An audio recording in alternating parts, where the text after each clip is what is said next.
Hi. So, welcome to this Saturday morning walk through Nelson City. Tell me where you're from and what's your name, and I'll give you a quick rundown on what we're doing today. Our trip through Nelson. Hello, Catherine. Good morning, good morning. I can see you all now. I got my glasses on right away. The other day I was walking around and need my glasses now. So yeah, quick overview on what we are doing. We having a walk through Nelson today. We are going through here the church park. Then we'll go into the city a little bit, and then we're probably, good morning from St. Louis, Missouri. Karen, good morning. Then we'll go first probably, hello Dory from Israel, lovely, lovely. Yeah, it's Friday over there, it's Saturday morning here. We'll probably go first to the Lord of the Ring, Jens Hansen maker. Hello from Toronto, Cindy, nice to meet you. Never been to Toronto, I've been to Vancouver, but that's on the other side, I guess. We go probably first to, hello from Germany, Melanie. I'm originally from Germany as well, cool. Hello from Vermont, Julie, nice to meet you all. Hey, so we go to Jens Hansen first because they're usually quite busy. Saturday morning, lots of tourists around still. And then we go to the market, and I really would encourage you send through your questions if we go to Jens Hansen, as well as when I talk to the stall owners at the market. Please send your questions through. I've got my glasses on, so I can read them. So I'll turn the camera now around, and just quickly about myself. I came to New Zealand about 40 years ago from Germany, and with this tour today also it's lots to do with migrants coming into New Zealand, coming into Nelson. There's a few cool stories to tell, but okay, let's get the show starting, and I'll turn the camera around and we'll start walking through the beautiful cathedral park. Right, here we have the Nelson Cathedral right in front of us. I've just been reading, they started building in 1925 and finished the cathedral in 1964. So it took them quite a while. I sent you, before we go through the park here, I'll just want to show you a couple of, a map first of all. I love maps. And also a couple of pictures so you can visualize what it looked like. And I'll tell you a little bit about the history of Nelson in a minute, but this is where we are here at the cathedral. And it's really just the central part of Nelson. We will walk through the gardens here to the steps, and then we walk over here to that place. That's where Jens Hansen is. And then we cross, probably, we'll see how we go. The market is over here. So this is really the inner city of Nelson. There's a couple of pictures when they were building the church, the cathedral, and here. This is really interesting. This is the kind of the former previous church, but this is the church hill. That's where we are at the moment. I mean, it was very bare in those days. It looks much different. You will see in a minute. Here we are a little bit later on. They extended the church, and here are the steps. We will walk down those steps, so keep that in mind in about 3 minutes. And let's go through. So usually I'll talk a little bit about New Zealand in the beginning, about migration. Population. Karen, good point. Nelson has about 50,000 people, which is quite big for New Zealand standards.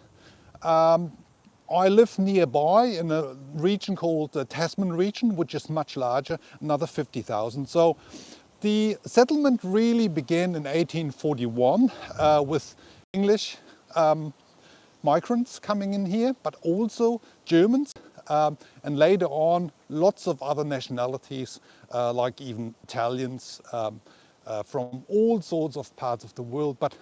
So the first migrants, after all, were the indigenous Maori people. They came about 800 years ago.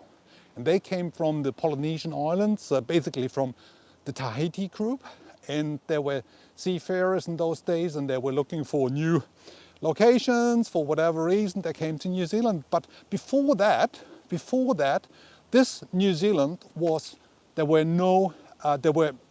basically only birds. There were only 2 types of bats, which were mammals. So before that, it must have been truly paradise. That's the reason I love to walk through this first part of the bit of a garden here, to give you an impression that though a lot of these trees here are not native New Zealand, they obviously been planted over the last 160, 200 years. But yeah, I mean, if you imagine the whole islands of New Zealand, we've got 3 main islands: North Island, South Island, and Stewart Island. So they were basically just birds, and no mammals, no deer, no dogs, no nothing. So the first thing which came into New Zealand were basically dogs and rats and all sorts of nasties, and they have quite an impact now on the New Zealand environment in respect of the bird life. Anyway, I won't go into much here, but the first look down the steps towards Nelson City. Nelson, as I mentioned before, established 1841, and yeah, it was an organized settlement actually. There were the first ships, the first 3 ships coming in 1841, and in a matter of a couple of years they had about 3,000 people living here, and as mentioned before, they came from everywhere. They came from Europe. They're quite a strong German settlement out in the Mutri. They came from Scotland, of course, from Ireland, from the UK or England. So it was quite a setting, really. And I mean, I could go into really lots of history details, but they were kind of promised a lot. They actually got a free passage from Europe over here, which took them about 6 months or so. And they were promised land, and like the usual, didn't get really what they were promised, because the problem here was that there was not enough land, because the Nelson region, the Nelson where it's located, it's quite a few hills around here. So anyway, again, if you have any questions, please send them through. Just another one, if you look at the map, so Nelson is located in the top part of the South Island. So if you have a Google map handy, you can just look it up there. But yeah, it's one of the largest places here in New Zealand, and it's a very, very popular place in the summer season for tourists. And these days, tourism plays a major role for the industry here. We have we have a national park here, the Abel Tasman National Park. Yeah, thanks, Karen. I just stopped for a minute before I go over there. There's actually, look at that, there's a pedestrian crossing. I'll just sneak over here. We've got the English system here, so we actually driving on the left side. So the temperatures at the moment is a bit cooler today. I would imagine it's about 16, 18 degrees, but in general, this time of the year, March, is the kind of better times. It's a stable weather conditions. Most tourists would come between October and April. That is our peak season. So I want to stop here with one guy. I'm not sure if you hear the music in the background, but I just want to stop here. This gentleman, Kelgo Boswick, was actually an immigrant from Holland, and I knew him. He had when I was a young man, I was bicycling around New Zealand, and he had one of the first vegetarian places in New Zealand. And in those days, it was in the late 80s, food was really basic in New Zealand in respect of variety, and it was kind of, pies and chips and so on. But in this place here, it's called Cheselgo in the old days. That's where Cheselgo, the Elko, had his vegetarian coffee house, and most important, he had the most beautiful coffee, because in those days again, cups of teas and the typical English kind of situation was normal, but here they had beautiful coffee, and I love my coffee. So in any way, if you want to support my channel, I mean, feel free. There's a link to buy me a coffee. But yeah, it's really amazing what has changed over the years. I just want to quickly go over there. Another one, Lombardi's, which is Italian. After the Second World War, and the Italian flags flying here, and the European flag, look at that, the European flag's flying here. After the Second World War, a lot of Europeans, a lot of Italians actually came to Nelson, especially for whatever reason, Nelson, and to Wellington actually. So I just want to swing around now, and I want to show you the steps from the other side, so give you an impression on the cathedral, the steps, and so on. So yeah. Look at that, as a real estate agent, real estate is big business here in New Zealand. Yeah, it's an interesting thing. So yeah, let's move on. We've got now talking about food, and that has developed enormously over the years. Look at that, we've got beautiful, almost like European style seatings, sitting outside on the main road here, on the pedestrian and mall. Actually, there's no traffic here, but let's have a look at the stairs here. So these are the stairs heading up towards the cathedral. So originally these stairs were actually wooden stairs, and as you can recall the picture I showed you before, that was really the center. This was the first place, the Church Hill was the first place where really everything happened. Everything, they had the first mess there, so the church service. Everything was really focused around the church as well. And this was the place, and the street, the road here going down, we just walked down here, it's called Trafalgar Street, which is obviously, Nelson was named after Lord Nelson. He was the one which fought Napoleon in the wars of Trafalgar. So that's the reason Nelson was named after him, and one of the main roads here was named after the battle place. So that was, I think, 1805, something like that. So let's walk now down towards Jens Hansen. And this is a really interesting place, because little old Nelson is the place where some of the most famous movies were associated with here.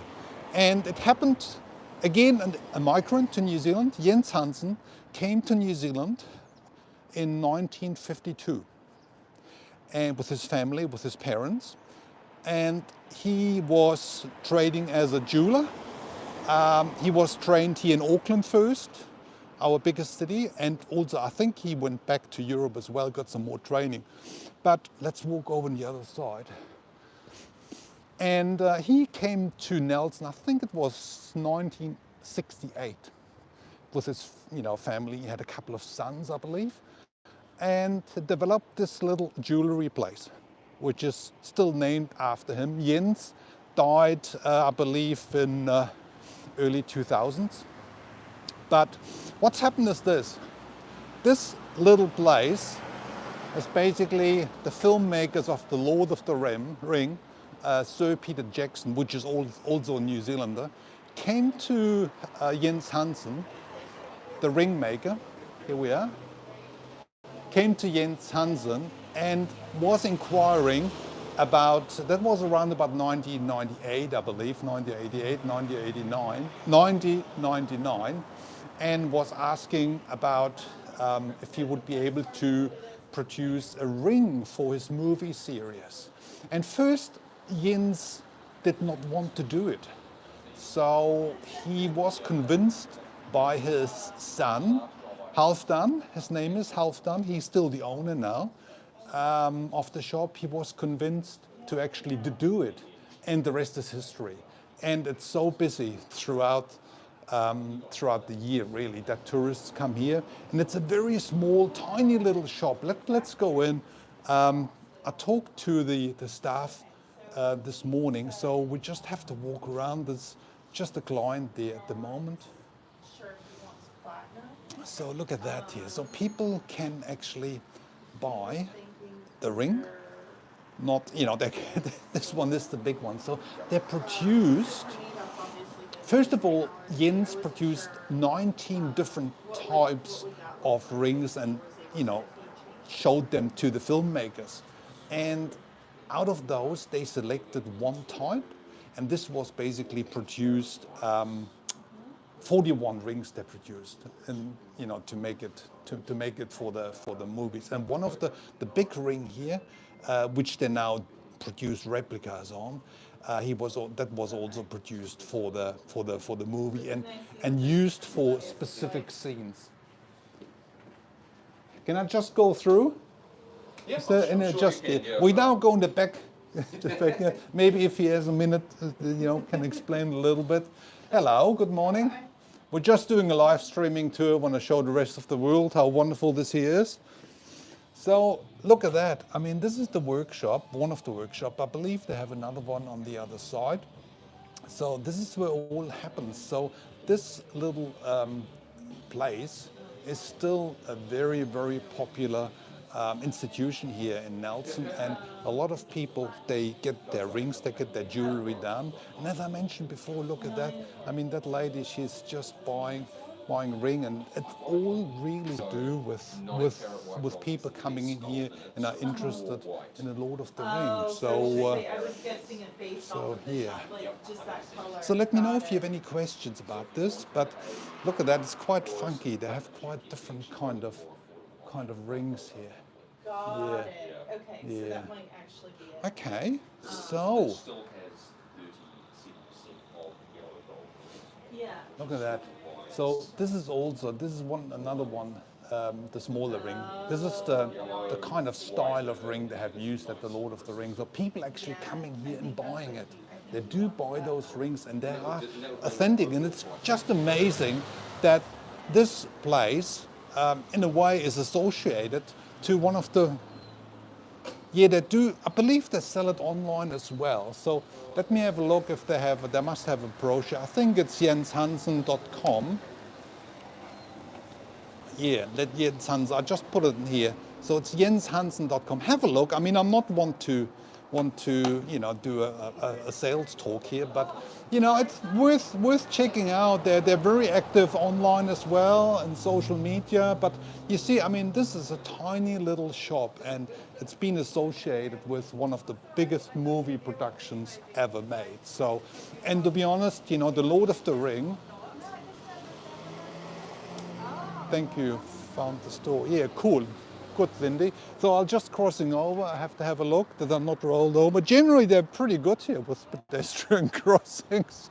So so what I want to say is that it's pretty cool that a small place here, right in the middle of Nelson. I'll show you it again. Just swinging around. Jens Hansen. It's been associated with such a huge movie production. And just to give you a bit of more details about the Lord of the Ring, because in my job, I'm a travel agent normally, and I'm tour guiding. I used to be tour guide and doing travel agent, been involved in the travel industry for 35 years now. But just a minute, I have to. Yeah. So what's happening? A lot of people approaching me and say, "Look, I want to see the Lord of the Rings sites," and I just say, "Which one? Which one?" Because there's actually 150 sites around New Zealand where they have filmed it. 150. So it just gives you an idea of the scale. And over the last, it's now 25 years ago or something like that, when they released the first version, it's been an enormous boom for New Zealand as a tourism destination. I mean, we're at the end of the world in a way for many travelers, for Europe especially, or even from America. from North America. So it's been a huge boom, and people are really interested, and in the sceneries especially. I mean, some of you, you've seen the movie, and the scenes, the scenery is just stunning. But they basically often use just those locations, and I've done another video the other day in showcasing some locations in the high country. It's just incredible. So here's another road. We're just heading towards the market now. This is Hardy Street. Yeah, that's kind of a typical layout of New Zealand villages. You have the shops, and you have the kind of a roof above you, which is quite handy, isn't it? It's kind of protects from the sun, but also from the rain. In respect of climate, the Nelson Tasman region has a beautiful kind of almost Mediterranean climate. We don't seem to have. Yeah. Hello. We don't seem to have kind of wintry conditions here. Further south in New Zealand, there are some skiing fields, but here in the Nelson Tasman region, we're just really blessed. And talking about blessed, it's actually all about food. There's a huge food production happening around Nelson Tasman region. So that is one of the reasons we're now heading towards the market. So quite a few food producers, small scale food producers, they actually come to the market on the weekend, on a Saturday.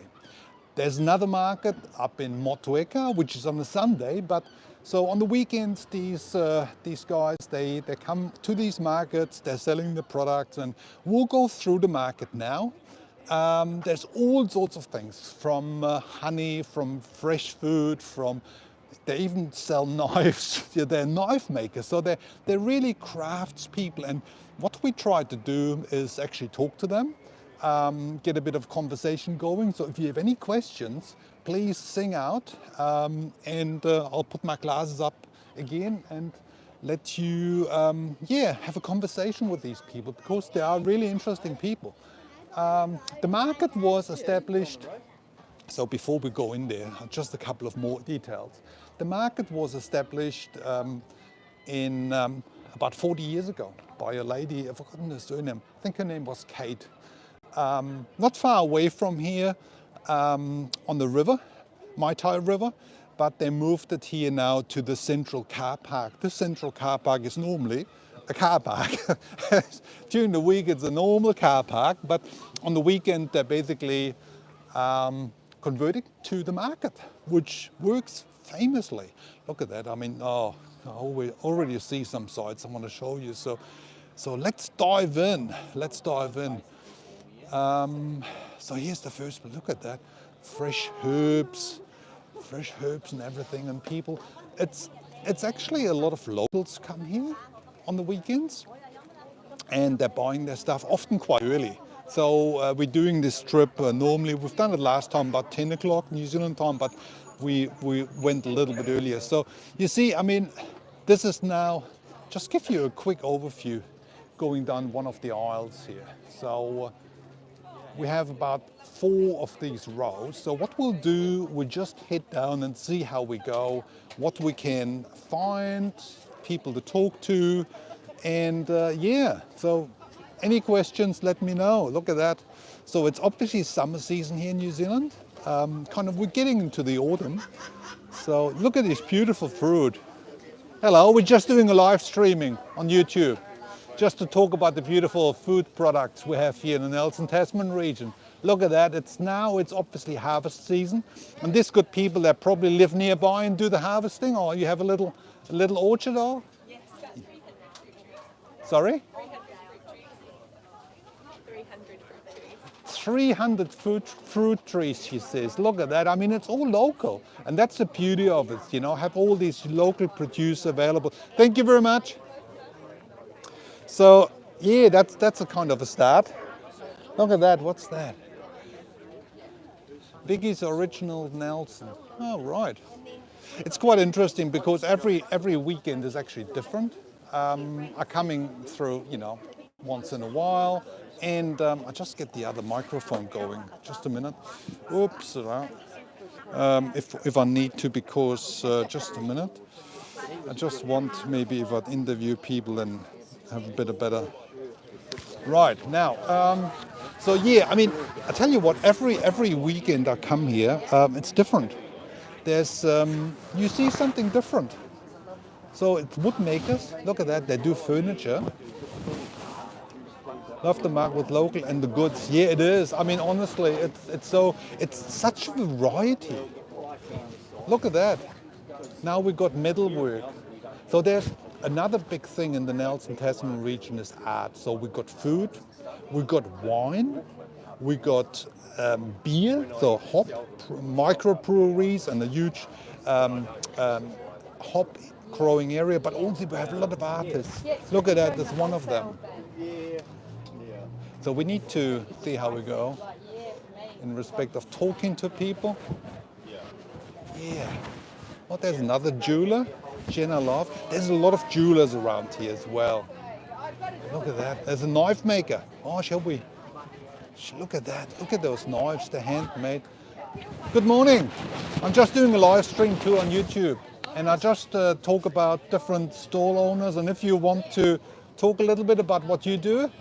So I'll give you the microphone so you can just talk into. So we've got people from around the world and we just want to showcase. What's your name, please? Mike. Mike, my name is Michael too. Here we Nice. go. Look at that. So tell us a little bit more on how you produce those beautiful knives. Yeah, sure. So I've got outdoor knives, I've got kitchen knives, all handmade here in Nelson. Yeah. High carbon steel, so they keep an edge really well. And I've got different lots of New Zealand and exotic woods, things like rice husk encased in resin. Yeah. So there's lots of synthetic and natural products. Yeah. So how long does it take for you to produce a knife like that first one up there? Good question. Probably. Good question. It depends on what batches and what knife, but roughly 5 to 6 hours. Wow. To make one and it takes over about 3 days. Yeah. Once the glue dries and the epoxy and the heat treatment and stuff. So it comes in a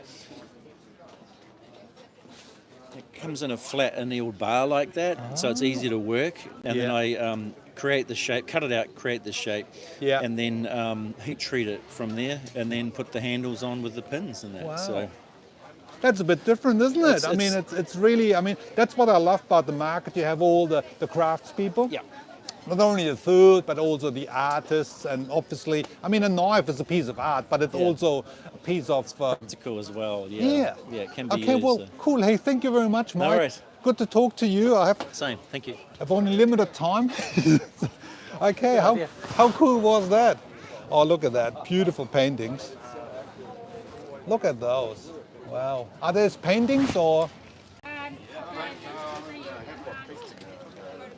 Photographs, all right. Oh, wow, photographs. Look at that, it's the old Kia bird, the New Zealand mountain parrot. A cheeky little fella. Yeah, let's go around. Pottery, another one, honestly. Look at that, my wife, she loves pottery. She always goes a little bit very excited when she sees those pottery stuff. But again, you know, it's all locally produced. And I mentioned before, there's a lot of locals come actually here to buy their stuff, but obviously this, you know, pottery and soap, look at that soap. Those are the kinds of things a lot of tourists purchase and they take home as a little souvenir. And how cool is that? So on a Saturday, it is really it's a big day here for the tourists to come here. It's highly recommended. We've got some woodwork here. Look at that, sort of like cheese board things. It's just incredible on the variety of stuff. And you know, the thing is, I mean, look, in the summertime it's really buzzing. Like today, well, let's have another look. Great Christmas present for you. Yeah, I know, Karen. I know. Thank you very much. I'll let her know. Yeah, fresh grapes. It's now grape season. So, yeah. And berries, look at berries. Oh, also we have lots of berries in that area. We've got blueberries, raspberries. I mean, there are different seasons. We have strawberries. But as I mentioned before, the Nelson Tasman region is full of goodies, full of goodies. It's one of the key growing areas. So, yeah, I mentioned before that, yeah, equal wine, we get there, Karen, yeah, we get there. In the winter season, obviously it's less busy here, but in the summertime, now it's really the peak season. And there's lots of people, as you can see, and we're just starting here. It's around about, what's the time now? Must be about 10 o'clock or so. Yeah, I mean, look, people really start flocking, coming in. Look at that. Let's move on. Let's move on. More art. Black garlic.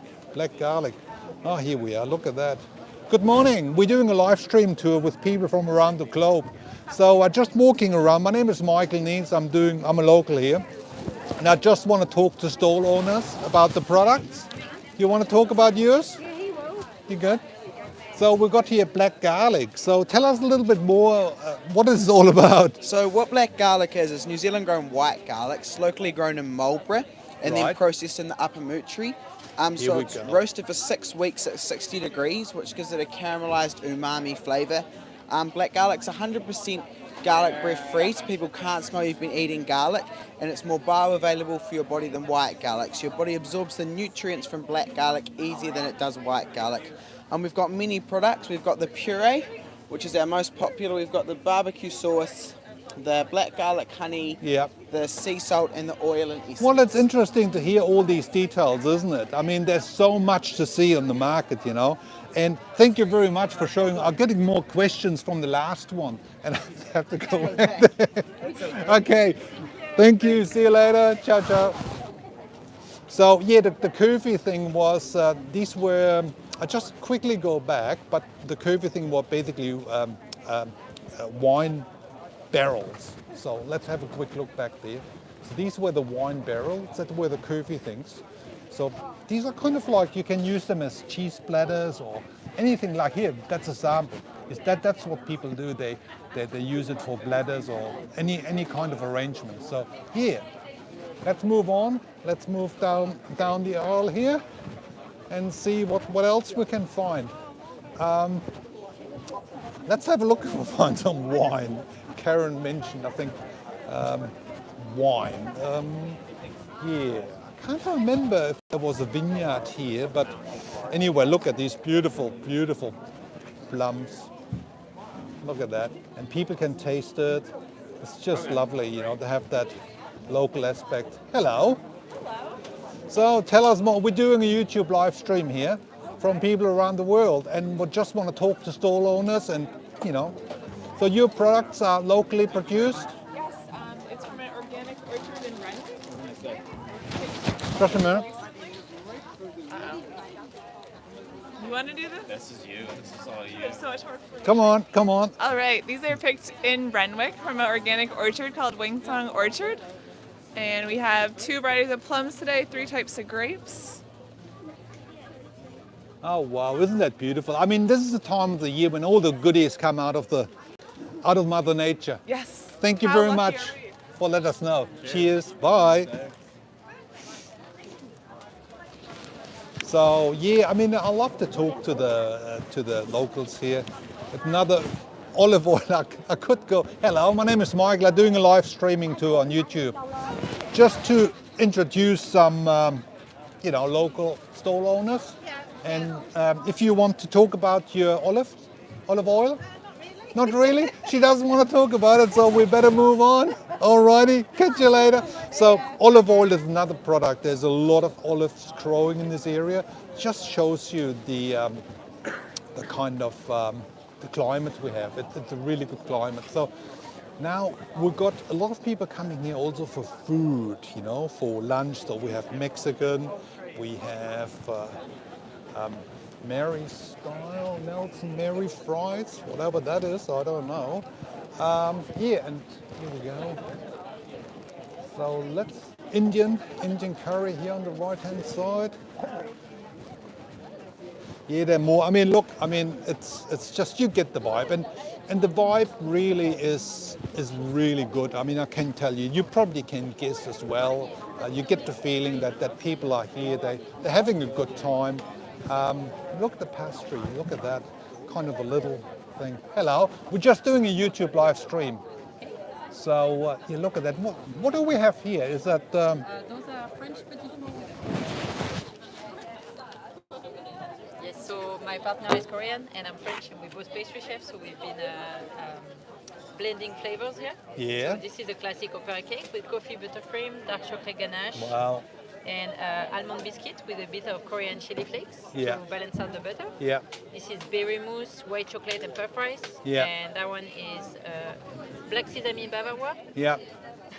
This is Earl Grey and yuzu Wow. cheesecake. Wow. So you're French and your partner was?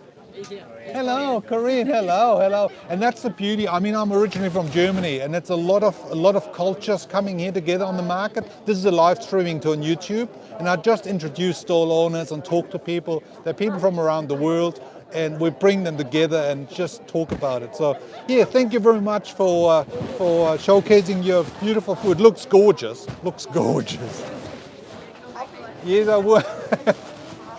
Okay, let's move on. So yeah, fresh bread here on the left-hand side. So it's getting busy. It's getting people are flocking. I mean, the weather is good today for shopping. To be honest, it's quite a kind of look clothing as well. Look at that. The weather is good. It's not too hot, so people are out and about. The wind has eased down a bit. Here's the political parties. The politicians are everywhere. Hello, look at that. Here's a gentleman. He has lampshades. Hello. Hi. Hey, my name is Michael Nees. I'm doing a YouTube live stream. Cool. So with people from around the world, mainly Northern Hemisphere. So tell us a little bit more if you want to talk about your products. Sure. Yeah. I got a microphone sweet. here. So what's your name, please? Hamish. Just keep Hamish. Yeah. How's it going? Hamish. So Hamish, what are you doing here? That's lampshade. These are steam bent lamps I make over in Golden Bay, which is about 2 hours that direction. Yep. And I've been doing this for about 6 years. Yeah. I've been steaming these. They're all locally grown timbers. Yeah. And kind of been doing the market for a while now, but kind of moving to online sales. But yeah, still been here. The company's Fay Williams Lamps, which is... So how long will it take to actually produce something like this something here? like that's about 6 hours, but broken up over about 3 weeks. Right. So I have to mill the timber out of a single piece of wood, and I cut it up, and then soak it, and then bend it. Yeah. Look at that. I love that. I just seen that. It looks like a shell. That's New Zealand Red Beech, which is pretty amazing. Do you have a website? Yep. What's your website? FayWilliamsLamps.com. Okay, so here's the. there. Yeah, it's hard to read. Fay Williams. Oh, you have it up there. Just that .com. Oh, it's up there. Missed the company name. Okay, beautiful products. Here we are. Look at that. So it's Fay Williams Lamps. It's quite a long one. Yeah, a bit of a mouthful. Yeah. Bit of a mouthful. So yeah, have a look at his website. I mean, these look beautiful, and I bet you can ship them as well. Yeah, I can ship around the world. Good man. Hey, thank you very much. We have to move on. There's so much to see here. Hey, thank you. Cool. Cheers. Bye. That was a bit of a discovery. It's the first time I stopped at this place, but I tell you what, every weekend I stop at different places because there's so many of them. So let's move on. Oh, look at these. I love those. Beautiful, isn't it? Look at those. Oh, that's the thing, the whole the whole world comes together, really. I mean, that's what we've seen before. Here we are, Italian garage. Look at that. He's doing pizza, obviously. Hello, we're just doing a live streaming too on YouTube, if you wouldn't mind. Hello. Buongiorno, he says. Look at that. It's a pizza oven in the background. Oh, look at that. Isn't that gorgeous? So there's a few really, really good... look at that. He's showing us the pizza. Oh, wow. Wow, already getting hungry here. Hey, thank you very much. Cheers. Look at that. What's that? That's paella, Spanish. Honestly, it's just incredible what what you can get here. So let's go down this alleyway here. It's another one. I've got a couple of places I want to showcase, and one of the one is a famous one. I don't tell you more at the moment, but give me another 5 or 10 minutes. Here is a a candle maker. My wife, a couple of weeks ago, I think she bought some of the candles. She loves candles as well. So, yeah, let's just move in there. Look at that. I mean, it's quiet here in that end, but it gets much busier the further down we go. And yet again, look at the pottery. Pottery everywhere. It's huge. The art scene, arts and crafts. These are seagrass baskets. Look at those. That's great. Obviously handmade, seagrass. Very good. Again, you know, we've got some soaps. Beautiful soaps. Lavender, coconut, rosemary. I tell you what, it smells jolly gorgeous here. It smells lovely here. Haven't seen that one either. That's actually t-shirts. Oh, here we go. Now, let's move through here. This is my German heritage back to me though, but this is a German sausage stand. I can't resist to stop here and show you those kind of German sausages like Krakauer, Leberkäse, Bratwurst und Fleischsalat. I'm not sure if you guys into it, and I'm actually not into wurst, but I thought I'd better show you this as well. Let's move down here, and then we swing around. So again, you know, if you have any questions, let me know. That's Norbert. I couldn't see the last one. Hello, Norbert. Oh, hello. How are you doing? The leader version. It looks like this is your hobby. Well, it is my hobby. That's Norbert here. Norbert has beautiful, beautiful honeys, and he's particularly proud of the honeycomb. That is right. This one, yeah. So he actually has organic honey. So tell us a little bit more about, again, you know, if you. The organic, this is proper microphone. Organic, so this is not a fluffy organic honey. So basically I don't use any plastic frames, no plastic parts on my hives.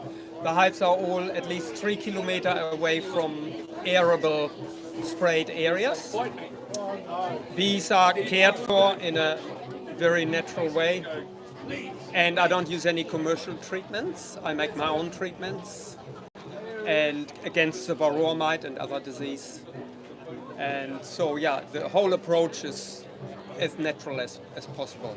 Yeah, that's quite. And it's still the bee is an introduced species. We don't, but we don't forget that, So, but still, we can treat it as natural as possible. Lovely. Look at that beautiful stuff. And yeah, honeycombs. This is how the bees naturally built it. And you told me last time that you can't get honeycombs anymore, or there was a story with it? Yeah, New Zealand has shied away from it because of the commercial treatments they do have to use now against varroa mites in big commercial businesses. Yeah. And years ago, there were tons and tons exported to Germany, Europe. Yeah. But now, because of the treatments, basically the chemicals move into the wax. But if you do it organically, it's fine. Yeah. And all the chemicals which are used on hives in commercial businesses, the chemicals have more a tendency to stay in the wax rather than in the honey. Right. So anything with honeycomb is a no, basically, it's not. Well, thank you very much, Norbert, again, for letting us know. I take local honey every day for spring allergies, she says, Karen. Oh, here we are. Okay. Yeah? Okay, thank you very much, Norbert. Catch you later. Right, how interesting was that? So it's getting a bit busy down here. Again, Italian here on the right-hand side. There's a didgeridoo. a Australian instrument. That's the other thing, you know. There's quite a few artists coming in and playing instruments or even singing. Like last week we had Pacific Islanders doing little, look at that. So I better be quiet now.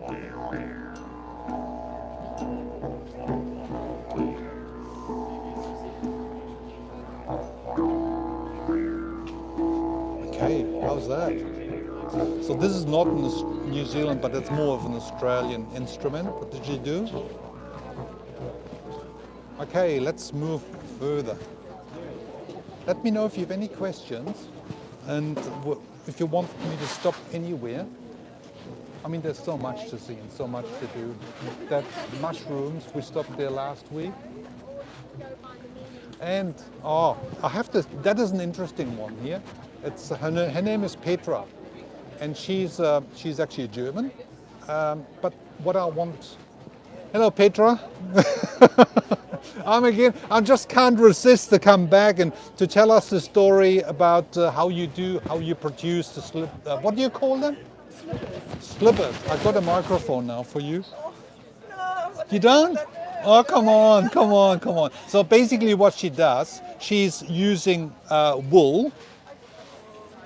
Yeah. I'm using 8-ply New Zealand corridor yarn, like this yarn here. Yeah. And I knit it into big oversized socks. Yeah. Like this, and knit them very loosely. And then I put them in the washing machine on a hot wash and basically do what my mum told me not to. And wash pure wool on really, really hot. And Yeah. that's what happens. It shrinks down. Wow. Like this, Look at these. down to this. Beautiful. So it basically shrinks down to half the size. Yeah. And keeps all the good qualities of them. And that's for home, obviously, to slip around at home. But what do you call them? Just slippers. Slippers. Really. Yep. Yeah, and they're made for wearing around the house. Yes. Or Yes. outside on dry surfaces, you know, when you put Yeah. the laundry on the line. Well, lovely. Look at all these colors. I love that, you know, the whole range of different colors. And all, you know, locally produced again, you know, with New Zealand wool. It's just really stunning to see all these small places showcasing their products. And there's quite a few, thank you very much, Petra. There's quite a few small business owners starting their business here at the Nelson Market. And I want to go over to one of them, which has become really big. And it's actually about peanut butter. Believe it or not, it's about peanut butter. There is a gentleman called Pix. He established, I think it was 2007 or so, or 2005. He established a peanut butter company. And let me find it. And where's Pix? Oh, over there on the other side. I need to go over there again.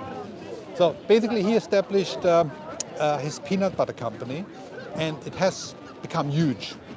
They producing now 30,000 jars every day in his big commercial company. But Pix started his peanut butter empire here on the Nelson Market. And that's where we want to go now. Just have a quick look. I mean, it's hard to imagine because this is Pix peanut butter stand. Hello. Hey, I'm back. Welcome back. Hello, I just talked, I've got a microphone today. I just talked about how it all started. I think it was 2007 or? It was Here 2007, we go. correct. Yeah, so what's your name again? My name's Claudia. I'm one of Claudia? the tour guides at the factory. Right. Yeah. So tell us a little bit more. I mean, just an overview. I mean, you could talk for hours, I guess. And also interesting, tell us about the tour guiding in the company. Yeah, of course. Well, Pick started making peanut butter in 2007. He didn't like the sugary peanut butter he could buy from the supermarket. So he just popped peanuts, salt and oil in a blender, and that's how he made it. And then he grew and eventually started making or roasting peanuts in a concrete mixer in his garage. And then not a lot of people wanted to buy that one because of health and safety reasons, and then he decided to open a commercial kitchen. And 17 years later, we're still here in the beautiful Nelson, and our factory does free tours. So 3 times a day, it's about an hour, and you get to overlook the whole process and learn all about how we make #1 of New Zealand's peanut butter.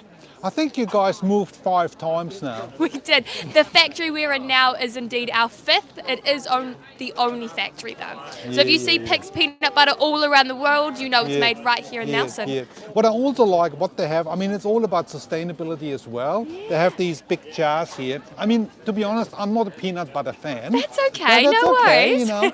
But these are jars you can actually bring back and refill them, or you take them back or something. Yeah, we do. So we call them the swapper jar system. So you buy your first jar for $20, you bring us back that empty clean glass jar and you swap it for $15. So we can actually sterilize them and put them back in the factory. And of course these glass jars, you can either recycle them yourself or put them for your own use, like repurpose them. And any plastic we use for our 1 kgs in the big buckets, they are also recyclable as well. Good on you. Thank you very much welcome, thank you. showcasing Pick's peanut butter. And it's quite interesting. One more question I have is about the star. I mean, this is, where does it come from? What is the symbol? Is that, I always wanted to ask that question. Is that just something popped up or? So the red star all came from having stars on the original labels. It was a free border on Microsoft Word in 2007, and he wanted the lids to match the labels. So the red star is also something that cannot be trademarked, a 5-pointed star. So if you know Heineken beer, they also have a red star too. So he didn't have to go through the government legislation to find that. Oh, that's interesting. She just told me. I mean, I put the microphone away so you couldn't hear it, but the star actually can't be trademarked. That is amazing. I didn't know that. A 5-pointed star. A 5-pointed star can't be trademarked. Wow, interesting, really interesting. So we'll catch up next time again. Thank you very much. Bye. So so that gives you a bit of an idea about the peanut butter empire. But yeah, it's, look at these socks, merino sheep as well. So yeah, we're slowly coming to the end of our tour. I might stop here another couple of places. There's one, they have seasoning, so spices. Look, it's endless. Macarons as well. Again, it's all about different foods. Oh, here's the fun licorice and look at that. Let's swing around here. Oh, birds! I love birds. I need to stop at this place here. So let's have a quick look. So a little cards, obviously hand painted with local birds. So again, you can, there's so much to see, so much to talk about. But so if you don't have any further questions, I'll slowly head back. Just lovely shop owners. Lovely. Yeah, they are nice, and they're always different, Cindy. It's every. Where did I put my glasses? Oh boy. Anyway, I need to find my glasses. I'm not sure where I put them. I probably lost them. Oh no. No, I got them in my head actually. Sorry. Here we go. I got them on my head. So I'll swing around again and say bye-bye to you. It's been a pleasure showing you around. As always, I have a number of tours. If you want to join my YouTube channel, please feel free. I'd love you to get more details. Maybe another tour. I'll do another tour out at Rabbit Island Beach. I'm going over to Mapua Wharf. And I want to do actually more. I want to go into some native bush. But it's always a bit of a tricky thing with reception. I mean, even last week at Rabbit Island, I had a bit of a reception problem. I thought it's fine, but it seemed to change from one day to the other. So anyway, hey, thank you very much for joining in. It's been a real pleasure to showing you around, and hopefully catch you next time. And I have to go now to get my cup of coffee fix to be able to do the next tour. So thank you very much again, guys, and lovely. Thank you, Dorley, Cindy. First tour with Michael. Yeah, look, there's so much to come, so much more to come, Cindy. There's so much more to come. I tell you this. I'm really, I love doing it, and I love showcasing my my home country. And yeah, so you have a wonderful weekend. See you later. Bye.